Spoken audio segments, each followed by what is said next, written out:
Hello, welcome back to my channel. Today is Thursday the 21st of November. We are exactly today 12 weeks and 1 day pregnant. I was supposed to film on my way to the hospital, but I kind of forgot. So we're actually on our way back from the hospital.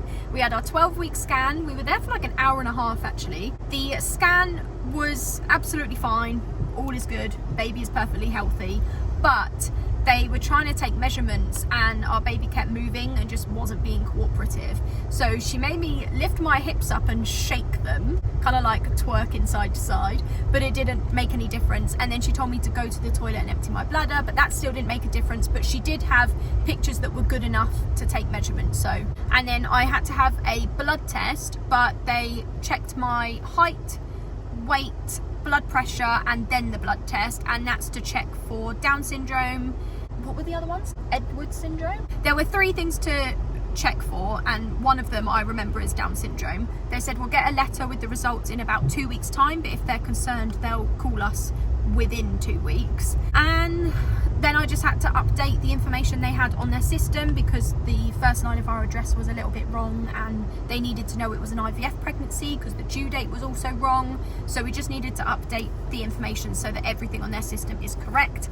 And we got a couple of scan pictures. I was actually really shocked because obviously it's NHS and I thought you get scan pictures like 1 or 2 for free, but we had to pay for them. It was £5 per scan picture. So we asked for 2 and that was like £10, but this is the scan picture. I'm hoping you can see that. She said there were like 2 fat rolls behind the baby's neck. That was quite amusing.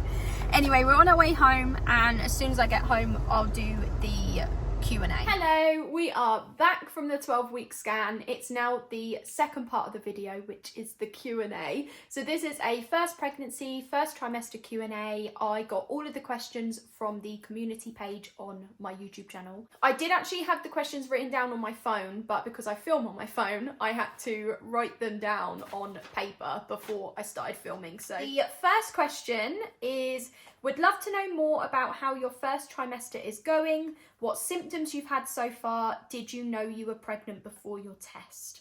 As of today, we are currently 12 weeks, so I think next week is the last week of the first trimester, and I think I've had it pretty easy, thank goodness. I've had no morning sickness, no nausea.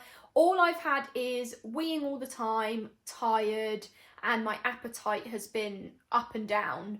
But other than that, it's just been an easy first trimester. And I was expecting the worst. I was expecting nausea, morning sickness, and being sick freaks me out. But I just didn't get any of that. And I think I actually found that more concerning because I almost would stand in the mirror and be like, is there actually anything in here? Is there actually anything going on? And I think it actually made me panic more because I had this expectation of the first trimester being horrendous. And for me, it actually wasn't. I did do a video, which is the previous video, and that was going over the first trimester. I went through the symptoms week by week.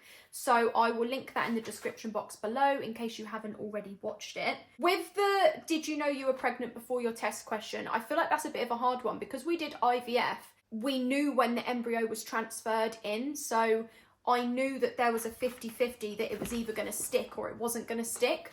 But I wouldn't say I knew that I was pregnant before I did the test. I just did the test and kept my fingers crossed and everything crossed that it was actually going to be positive and that it was going to have worked first time, which thankfully it did. The second question is, are you having any morning sickness? How are you feeling in general?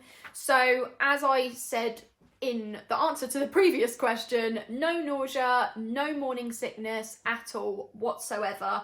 And I just feel tired, and that is pretty much it. Other than that, I'd say I feel like my normal self. The third question is, have you had any anxieties so far around pregnancy?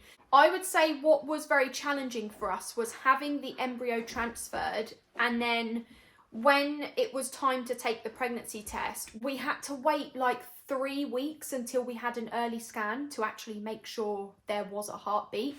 So those 3 weeks were just torture. It was horrible knowing that I had taken like over 20 pregnancy tests. Absolutely all of them were positive, but I didn't actually have confirmation that there was a heartbeat, that there was a baby. There was no professional saying, yes, look, here's your baby on the screen. It was just a test in my hand. And then once we'd had the early scan at 7 weeks and the heartbeat was confirmed, we knew we weren't going to have another scan until 12 weeks. So we had a 5-week wait to actually make sure that there was still a heartbeat and that there was still a baby.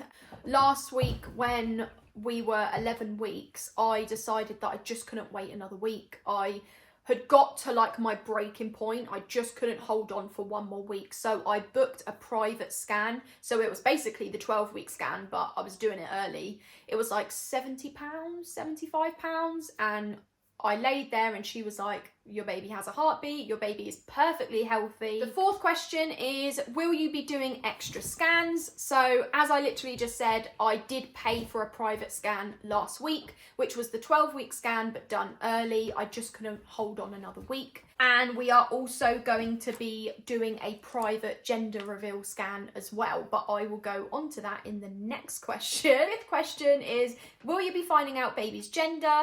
Do you have any ideas yet for the gender reveal? So we are going to find out the gender. I have booked a private gender reveal scan. It was £80 and it includes everything that would normally happen in a 20-week scan.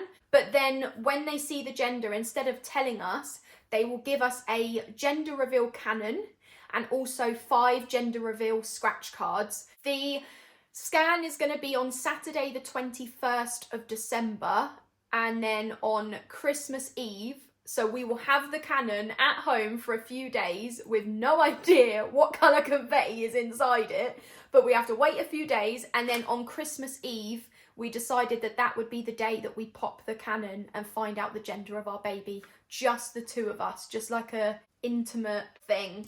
What we're going to do is have the Christmas tree in the corner of the living room. We're going to stand in front of the Christmas tree. I'll have my phone on the tripod, so I will film it, obviously. And then our neighbour is going to come down with her phone and she's going to take pictures so that we haven't just got a video, we've also got pictures of the moment as well. The following day, which will be Christmas Day, we always go to James's mum and dad's house, so his mum, dad, sister will get to scratch out the gender reveal scratch cards, and then on Boxing Day I will be going to see my dad, my brother, and then after I will then go to my mum's house. So everybody, my side of the family, will find out the gender on Boxing Day. I did initially want to do like a big fancy gender reveal party, hire a hall, get everyone together, but I have this vision of how that should go from watching a ton of them on social media and like Instagram and YouTube. And I picture it being that you pop the canon and everyone goes, yeah, runs over, picks you up, twirls you around, but that's not the reaction that I would get from our families. So I feel like I'd be paying this money to hire a hall and to do all of this stuff and not actually get this massive reaction that I would be expecting, like envisioning. So we decided to just keep the gender reveal quite simple. The 6th question is, do you think it's a boy or a girl? I've been looking at the old wives' tales and they all point towards boy, but I know people that have had all the symptoms point towards a girl and then got the opposite, or vice versa. So I'm not really thinking too much about old wives' tales. I had one dream that I was having a baby boy, but it was literally one dream. I've had most people say to me that they think we're probably having a boy. And then my mum has been going in and looking at baby clothes and she's found herself kind of gravitating more towards boys' clothes. And I found the same thing, that I've been kind of gravitating more towards boys' clothes, but I don't know if that actually means anything. The 7th question is, how did you tell your partner? So I did actually film that and I will link the video in the description box below. But what I did is, when he came home from work, I told him that I had bent a spoon. When he opened the drawer in the kitchen, The spoon was not in there. There was no cutlery tray in there. I'd actually decorated the inside of the drawer with blue and pink heart-shaped confetti. I'd put a baby vest that said, "You're going to be a daddy." I put pregnancy tests. There was a little wooden plaque that said, "Baby Saunders, due June 2025. And that is how I told him. I kept it pretty simple. The 8th question is, have you told family and friends yet?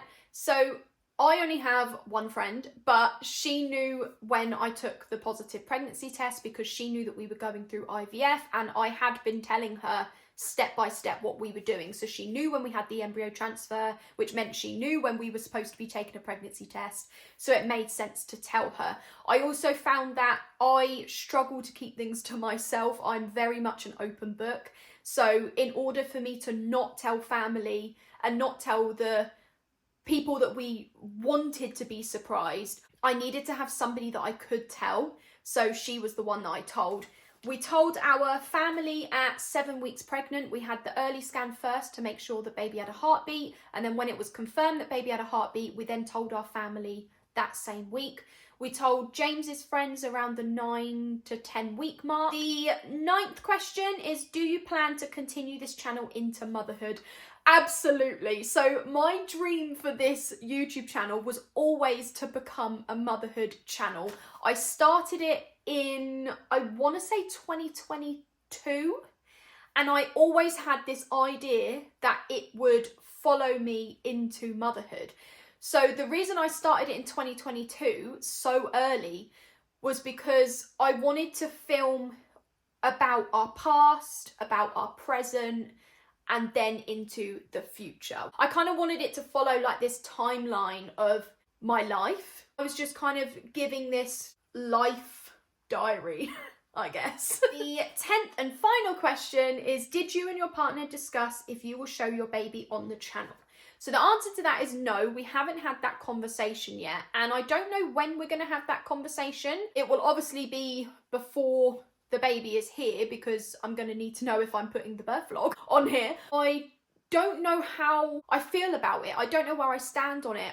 I can't talk about my job. I'm not allowed to share what my job is.